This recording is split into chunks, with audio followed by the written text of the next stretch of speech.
Welcome to our channel. Today we how to log into Capital One for transfer planning and alerts, quick tutorial step by step clearly. Open your web browser and navigate to the Capital One website. Locate the sign in button, usually found at the top right corner of the homepage. Click on the sign in button. You will be directed to a new page where you can enter your login information. Type in your username in the designated field. Next, enter your password in the password field. If you want to stay signed in, you can check the box next to Keep Me Signed In. Click on the Sign In button to proceed. Once logged in, navigate to the Account Services or Accounts section. Look for the option related to transfer planning or alerts.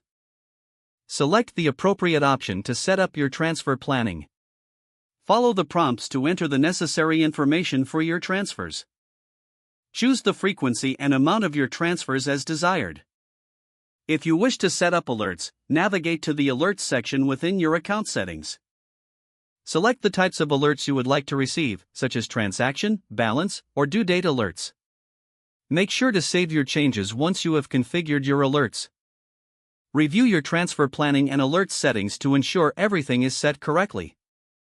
You are now ready to manage your transfers and receive useful alerts on your Capital One account. If the page does not load, refresh the browser or try again in a private or incognito window. Make sure you are using the correct email address, then retype it carefully to avoid small typos. If your password is not accepted, use the reset option and create a new strong password you can remember. Check your spam folder for verification or security emails, then complete any requested confirmation steps.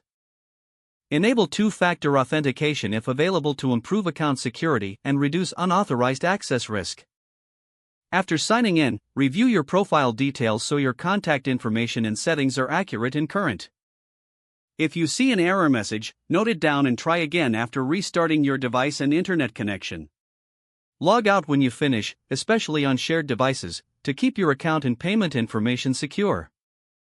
If the page does not load, refresh the browser or try again in a private or incognito window. Make sure you are using the correct email address, then retype it carefully to avoid small typos. If your password is not accepted, use the reset option and create a new strong password you can remember.